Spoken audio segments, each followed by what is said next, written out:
ಸ್ನೇಹಿತರೆ ನಮಸ್ಕಾರ. ನಾನು ನಿಮ್ಮ ಹಾರಮದನ್. ಎಲ್ಲರೂ ಹೇಗಿದ್ದೀರಾ ಫ್ರೆಂಡ್ಸ್? ಎಲ್ಲರೂ ಚೆನ್ನಾಗಿದ್ದೀರಾ ಅಂತ ಭಾವಿಸ್ತೇನೆ. ಮತ್ತೆ ಇವತ್ತು ಒಂದು ಮುಖ್ಯವಾದ ವಿಷಯದ ಬಗ್ಗೆ ಮಾತಾಡೋಣ. ಅದಕ್ಕಿಂತ ಮುಂಚೆ ಇನ್ನೂ ನನ್ನ ಚಾನೆಲ್ ಅನ್ನ ಯಾರೆಲ್ಲ ಸಬ್ಸ್ಕ್ರೈಬ್ ಮಾಡ್ಕೊಂಡಿಲ್ಲ ಪ್ಲೀಸ್ ಸಬ್ಸ್ಕ್ರೈಬ್ ಮಾಡ್ಕೊಳ್ಳಿ. ಹಾಗೇನೇನೆ ನನ್ನ ವಿಡಿಯೋಸ್ ಆಗ್ಲಿ ನನ್ನ ಚಾನೆಲ್ ಅನ್ನ ಶೇರ್ ಮಾಡೋ ಮುಖಾಂತರ ನನಗೆ ಸಪೋರ್ಟ್ ಮಾಡಿ ಅಂತ ಹೇಳ್ತಾ ಟೈಮ್ ವೇಸ್ಟ್ ಮಾಡೋದು ಬೇಡ, ನಾವು ವಿಡಿಯೋಗೆ ಎಂಟರ್ ಆಗೋಣ. ಫ್ರೆಂಡ್ಸ್, ಏನಂದ್ರೆ ನಮ್ಮ ಕರ್ನಾಟಕ ರಾಜ್ಯ ಏನು ಈ ಬಿ ಖಾತಾ ಅನ್ನೋ ಒಂದು ಕಾನ್ಸೆಪ್ಟ್ ಅನ್ನ ತಂದಿದೆ, ಅದರ ಬಗ್ಗೆನೇನೆ ಈ ವಿಡಿಯೋದಲ್ಲಿ ಮಾತಾಡೋಣ. ಯಾಕಂತ ಅಂದ್ರೆ ಈ ಬಿ ಖಾತಾ ಇಂದ ಏನು ಉಪಯೋಗ ಆಗ್ತಾ ಇದೆ, ಆ ಬಿ ಖಾತಾ ಇಷ್ಟು ದಿನ ಮಾಡಿಸಿ ಅದರಿಂದ ಏನಾದ್ರೂ ಪ್ರಯೋಜನ ಇದೆಯಾ, ಅದರಿಂದ ಏನೆಲ್ಲ ಸೌಲಭ್ಯಗಳು ಸಿಗ್ತಾ ಇದೆ, ಅದ್ರ ಬಗ್ಗೆನೇನೆ ನೋಡೋಣ.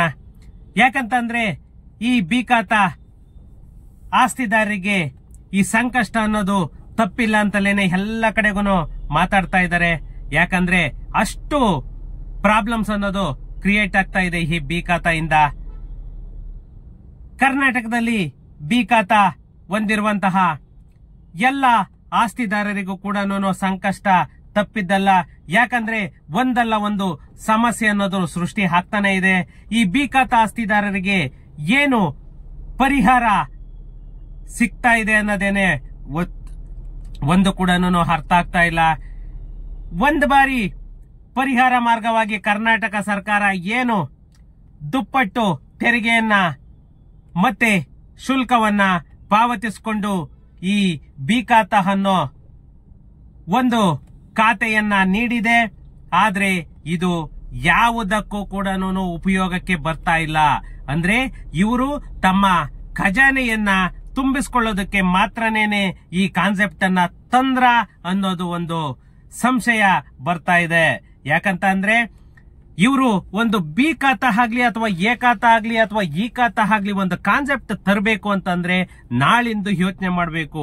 ಯಾಕಂತಂದ್ರೆ ಫ್ಯೂಚರ್ ಏನಾಗುತ್ತೆ, ಅದರಿಂದ ಅನುಕೂಲ ಇದೆಯಾ ಅನಾನುಕೂಲ ಇದೆಯಾ ಅದೆಲ್ಲವನ್ನು ಕೂಡ ಇವರು ಅರ್ಥಕೊಂಡಿರ್ಬೇಕು. ಅವಾಗ ಆ ಕಾನ್ಸೆಪ್ಟ್ ಅನ್ನ ತರಬೇಕು.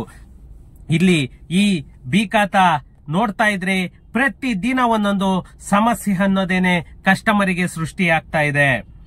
ಈ ಬಿ ಖಾತಾ ಇದ್ರೂ ಕೂಡ ಮನೆ ನಿರ್ಮಾಣ ಮಾಡೋದಕ್ಕೆ ಆಗ್ತಾ ಇಲ್ಲ. ಯಾಕಂತ ಅಂದ್ರೆ ಬಿ ಖಾತಾದಾರರು ಅಲ್ಲಿ ಮನೆ ಕಟ್ಟಲಿಕ್ಕೆ ಅಂತ ಹೋದ್ರೆ ಅವರಿಗೆ ಪ್ಲಾನ್ ಅಪ್ರೂವಲ್ ಸಿಗ್ತಾ ಇಲ್ಲ, ಸಿಸಿ ಸಿಗ್ತಾ ಇಲ್ಲ. ಎಲ್ಲಿಂದ ಮನೆ ಸ್ಟಾರ್ಟ್ ಮಾಡಕ್ಕಾಗುತ್ತೆ? ಇನ್ನ ಒಂದೇನಂತಂದ್ರೆ ಇವರು ಬಿ ಖಾತಾ ಆಸ್ತಿಯಲ್ಲಿ ಏನಾದ್ರೂ ಮನೆ ಕಟ್ಟಿದ್ರೆ ಅದಕ್ಕೆ ಸಿಸಿಯನ್ನು ಕೂಡ ಕೊಡಲ್ಲ, ಬೆಸ್ಕಾಂ ಕೊಡಲ್ಲ, ಮತ್ತೆ ವಾಟರ್ ಫೆಸಿಲಿಟಿ ಕೊಡಲ್ಲ, ಏನು ಕೊಡಲ್ಲ ಅಂದಾಗ ಏನಾಗುತ್ತೆ ಹೇಳಿ? ಅವರಿಗೆ ಮನೆ ಕಟ್ಟೋರು ಕೂಡ ಅದನ್ನ ಸಂಶಯ ಬಿದ್ದು ಕಟ್ಟದ ಬೇಡವಾ ಅನ್ನೋ ಒಂದು ಪ್ರಾಬ್ಲಮ್ ಅಲ್ಲಿ ಜನ ಒದ್ದಾಡ್ತಾ ಇದ್ದಾರೆ. ಯಾಕಂತಂದ್ರೆ ಆ ತರ ನಮ್ಮ ಕರ್ನಾಟಕ ಸರ್ಕಾರ ಜನಗಳನ್ನ ಒಂದು ಇಕ್ಕಟ್ಟಿನಲ್ಲಿ ಸಿಕ್ಕಾಕ್ಸ್ಬಿಟ್ಟಿದ್ದಾರೆ. ಈ ಬಿ ಖಾತಾದಾರರಿಗೆ ಸಾಲ ಕೂಡ ಯಾವುದೇ ಬ್ಯಾಂಕ್ ಕೂಡ ಕೊಡ್ತಾ ಇಲ್ಲ. ಯಾಕಂತ ಅಂದ್ರೆ ಅವರಿಗೆ ಈ ಬಿಲ್ಡಿಂಗ್ ಕಟ್ಟಬೇಕಾದ್ರೆ ಒಂದು ಪ್ಲಾನ್ ಆಗ್ಬೋದು, ಸಿಸಿ ಆಗ್ಬೋದು, ಓಸಿ ಆಗ್ಬೋದು, ಯಾವಾಗ ಸಿಗ್ತಾ ಇಲ್ಲ. ಅದಕ್ಕೆ ಸಾಲ ಕೂಡ ಕೊಡೋದಕ್ಕೆ ಮುಂದೆ ಬರ್ತಾ ಇಲ್ಲ ಬ್ಯಾಂಕ್ಗಳು. ಇದರಿಂದ ಜನ ಒದ್ದಾಡೋ ಪರಿಸ್ಥಿತಿಗೆ ಬಂದ್ಬಿಟ್ಟಿದ್ದಾರೆ. ಇನ್ನು ಈ ಬಿ ಖಾತಾ ಇರುವಂತಹ ಆಸ್ತಿದಾರರಿಗೆ ಆಸ್ತಿಯ ಆಧಾರದ ಮೇಲೆ ಬ್ಯಾಂಕುಗಳಲ್ಲಿ ಸಾಲ ಸೇರಿದಂತೆ ಯಾವುದೇ ಪ್ರಮುಖ ಹಾಗೂ ಕನಿಷ್ಠ ಸೌಲಭ್ಯಗಳು ಕೂಡ ಸಿಗ್ತಾ ಇಲ್ಲ ಅಂತಂದೇಳಿ ಜನ ಎಲ್ಲನೂ ಸಾರ್ವಜನಿಕರು ಮಾತಾಡ್ತಾ ಇದ್ದಾರೆ. ನಮ್ಮ ಕರ್ನಾಟಕ ಸರ್ಕಾರವು ಅನಧಿಕೃತ ಆಸ್ತಿಗಳಿಗೆ ಒಂದು ಬಾರಿ ಅವಕಾಶ ನೀಡಿದೆ ಅಂತ ಎಲ್ಲರೂ ಖುಷಿ ಪಟ್ರು. ಆದ್ರೆ ಈ ಮೂಲಕ ರಾಜ್ಯದ ಎಲ್ಲ ಪಾಲಿಕೆಗಳು ಮತ್ತೆ ಸ್ಥಳೀಯ ಪಾಲಿಕೆಗಳನ್ನ ಆರ್ಥಿಕವಾಗಿ ಶಕ್ತಿಯುತವಾಗಿ ಮಾಡುವುದು ಮತ್ತೆ ಆಸ್ತಿ ತೆರಿಗೆ ವ್ಯಾಪ್ತಿಯಿಂದ ಹೊರಗೆ ಉಳಿದಿರುವಂತಹ ಆಸ್ತಿಗಳನ್ನ ಆಸ್ತಿ ತೆರಿಗೆ ವ್ಯಾಪ್ತಿಗೆ ತರುವುದು ಹಾಗೂ ಒಂದು ಬಾರಿ ಅನಧಿಕೃತ ಆಸ್ತಿಗಳಿಗೆ ಖಾತಾ ನೀಡುವುದು ಇದರ ಮೂಲ ಉದ್ದೇಶ ಆಗಿತ್ತು ನಮ್ಮ ಕರ್ನಾಟಕ ಸರ್ಕಾರದ್ದು. ಯಾಕಂತಂದ್ರೆ ಅವರಿಗೆ ಬರುವ ಇನ್ಕಮ್ ಕಡಿಮೆ ಆಗುತ್ತೆ ಅಂತಂದೇಳಿ ಈ ಕಾನ್ಸೆಪ್ಟ್ ಅನ್ನ ತಗೊಂಡ್ ಬಂದ್ರು. ಯಾಕೇಳಿ ಸುಮಾರು ಪ್ರಾಪರ್ಟಿಗಳು ತೆರಿಗೆ ವಂಚಿತವಾಗಿದ್ವು, ಅದನ್ನ ತೆರಿಗೆ ಏನು ಪದ್ಧತಿಗೆ ತರಬೇಕು ಅಂತೇಳಿ ಈ ಕಾನ್ಸೆಪ್ಟ್ ಅನ್ನ ಮಾಡಿದ್ರು. ಆದ್ರೆ ರಾಜ್ಯ ಸರ್ಕಾರವು 2 ಬಾರಿ ಅಂದ್ರೆ ಮೊದಲ ಬಾರಿಗೆ 3 ತಿಂಗಳು ಮತ್ತೆ 2ನೇ ಬಾರಿಗೆ 3 ತಿಂಗಳು ಅವಧಿಯನ್ನ ಎಕ್ಸ್ಟೆಂಡ್ ಮಾಡ್ಕೊಂಡೋದ್ರು ಕೂಡ ಬಿ ಖಾತಾ ಎಷ್ಟೋ ಜನಕ್ಕೆ ಇನ್ನೂ ಕೂಡ ಮಾಡಿಸ್ಕೊಳ್ಳೋದಕ್ಕೆ ಅವಕಾಶ ಕೂಡ ಸಿಕ್ಕಿಲ್ಲ. ಇನ್ನ ಈ ಬಿ ಖಾತಾ ನೀಡಿದ್ರು ಆಸ್ತಿಗಳಿಗೆ ಯಾವುದೇ ತರಹದ ಲಾಭ ಆಗ್ತಾ ಇಲ್ಲ. ಯಾಕಂತಂದ್ರೆ ಬಿ ಖಾತಾ ಹೊಂದಿರುವಂತಹ ಆಸ್ತಿದಾರರಿಗೆ ಕಟ್ಟಡ ನಕ್ಷೆ ಮಂಜೂರಾತಿ ಸಿಗದೆ ಕಟ್ಟಡ ನಿರ್ಮಾಣ ಮಾಡೋದಕ್ಕೂ ಕೂಡ ಸಾಧ್ಯವಾಗ್ತಾ ಇಲ್ಲ. ಮತ್ತೆ ರಿಯಲ್ ಎಸ್ಟೇಟ್ ಅಂತೂ ಹೇಳೋ ತರ ಇಲ್ಲ, ಪೂರ್ತಿ ನೆಲ ಕಚ್ಚಿ ಹೋಗಿದೆ ಅಂತಲೇನೆ ಹೇಳ್ಬೇಕು. ಮತ್ತೆ ಆಸ್ತಿದಾರರು ಆಸ್ತಿ ತೆರಿಗೆ ಪಾವತಿ ಮಾಡಿದ ಮೇಲೆಯೇ ಬಿ ಖಾತಾ ಮಾಡಿಕೊಂಡರೆ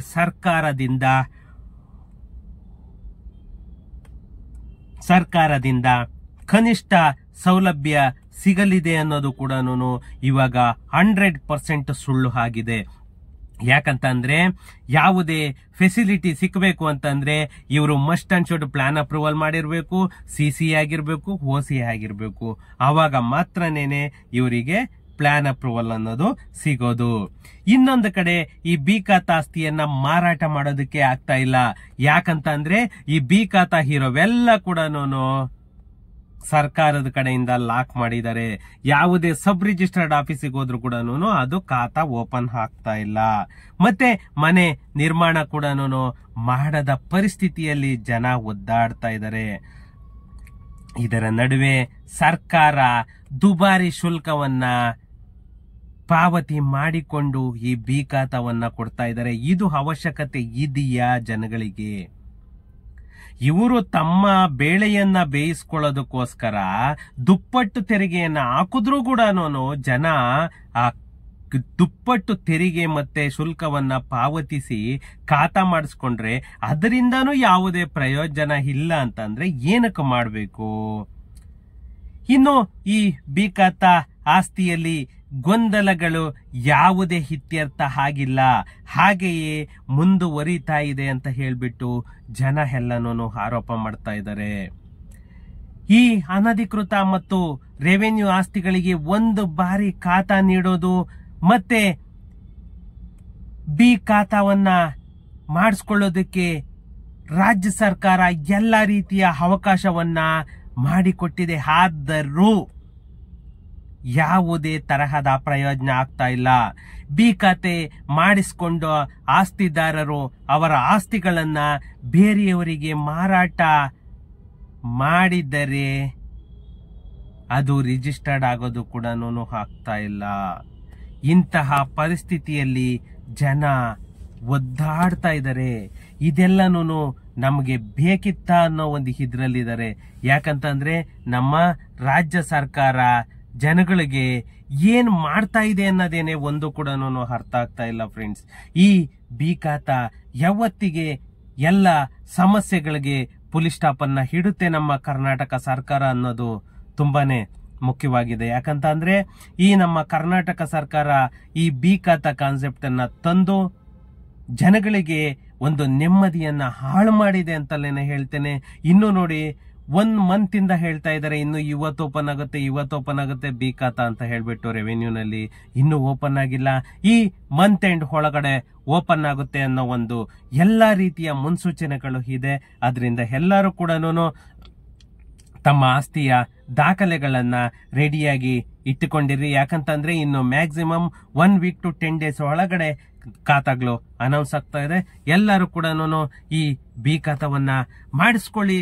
ಒಂದಲ್ಲ ಒಂದು ಕಾನೂನು ಚೇಂಜ್ ಆಗ್ತಾ ಇರುತ್ತೆ. ಯಾಕಂತಂದ್ರೆ ನೋಡಿ ಇವಾಗ ಬೆಸ್ಕಾಮ್ದು ಎಲ್ಲ ಮನೆ ಹೈಕೋರ್ಟೇನೆ ಎಲ್ಲನೂ ಡಿಸಿಷನ್ ಇದ್ ಮಾಡಾಯ್ತು. ಆ ತರ ಕೋರ್ಟ್ ಇಂದ ಕೂಡ ಒಂದೊಂದ್ಸಾರಿ ಆಗೋ ಚಾನ್ಸಸ್ ಇದೆ. ಅದರಿಂದ ಎಲ್ಲರೂ ಖಾತಾನ ಮಾಡಿಸ್ಕೊಂಡು ರೆಡಿಯಾಗಿ ಇಟ್ಕೊಳ್ಳಿ. ಈ ಸರ್ಕಾರದ ಬಗ್ಗೆ ಯೋಚನೆ ಮಾಡ್ತಾ ಇದ್ರೆ ನಿಜವಾಗೂ ಎಲ್ಲರ ನೆಮ್ಮದಿ ಹಾಳಾಗುತ್ತೆ. ಮುಂದೆ ಯಾವ ಸರ್ಕಾರ ಬರುತ್ತೋ ನೋಡೋಣ. ಅಟ್ಲೀಸ್ಟ್ ಇವಾಗ ಈ ಖಾತಾ ಮಾಡಿಸ್ಕೊಂಡಿದ್ರೆ ಮುಂದೆ ಆದ್ರೂ ಉಪಯೋಗ ಆಗುತ್ತೆ. ಫ್ರೆಂಡ್ಸ್, ಸಿಗೋಣ ನೆಕ್ಸ್ಟ್ ವಿಡಿಯೋದಲ್ಲಿ. ಏನಾದ್ರೂ ಇತ್ತು ಅಂದ್ರೆ ನಾನು ಕಮೆಂಟ್ ಮಾಡಿ. Thank you.